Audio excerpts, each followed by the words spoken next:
Orientation classes తీసుకున్నాం కదా, మీరు కూడా దగ్గర ఉండి మీకు ట్రైనింగ్ ఇప్పించినాం కదా. మన ఆంధ్రప్రదేశ్ ఉండి ఇంజనీర్గా ఉండి సివిల్ ఇంజనీర్గా ఉండి ఐఏఎస్ వచ్చిన దేశంలో మొట్టమొదటి ఐఏఎస్ ఆఫీసర్ ఇంజనీరింగ్కి వెళ్ళి ఐఏఎస్ వచ్చిన ఆయన ఒక్కరికే, అది ఫస్ట్ అండ్ లాస్ట్. ఆయనను కూడా పిలిపించి మీకు ట్రైనింగ్ ఇప్పించినాం.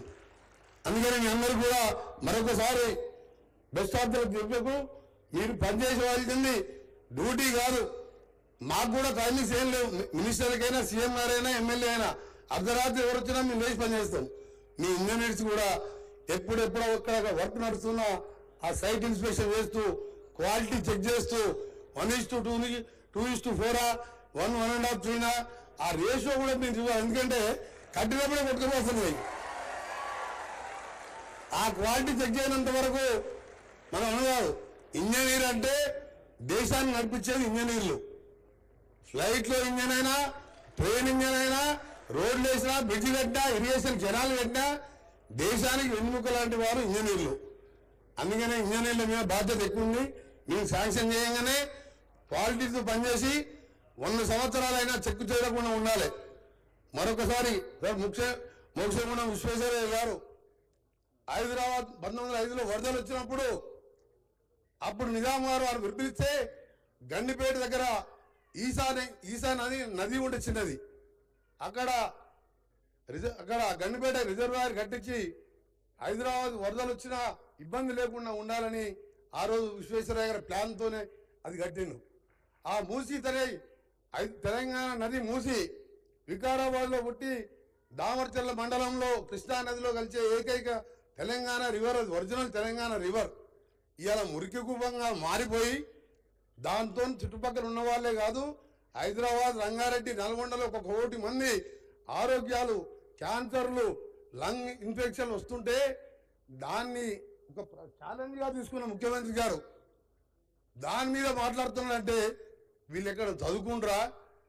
ఆయన గుంటూరుకి వెళ్ళి అమెరికా పోయిననే నాకు డౌట్ అయిందంటే గుంటూరులోనే చదువుకున్నట్టు, అమెరికా పోనట్టు. నేను అహ్మదాబాద్ రివర్ పోయినసారి ఎంపీగా, స్టాండింగ్ కమిటీ మెంబర్గా గాంధీ ఆశ్రమం తర్వాత సబర్మతి ఇష్టం పక్క నుంచి పోతుంటుంది. మేమందరం ఎంపీలో పోయి ఆ నీళ్ళు తాగినాం. అది స్వీట్ డ్రింకింగ్ వాటర్ లా ఉన్నది. అహ్మదాబాద్లో మోడీ గారు ఉన్నప్పుడు దాన్ని ఖర్చు పెట్టి చేసుకోవచ్చు, నమామి గంగా చేయవచ్చు.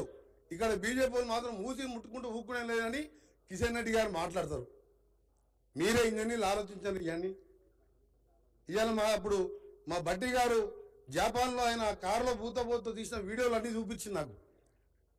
సిటీ మధ్యలోకి వెళ్ళి రివర్ ఎట్లుందంటే ఒక ప్యూర్ రివర్ లాగా దాన్ని చేయాలని ముఖ్యమంత్రి గారు ఆలోచన చేస్తే దాని మీద కూడా రాజేదంటే వాళ్ళకి ఏంటంటే ఈ తెలంగాణ అభివృద్ధి చెందే అవసరం లేదు. అధికారం ఏంటంటే ఫ్రస్ట్రేషన్లో మాట్లాడుతున్నాం.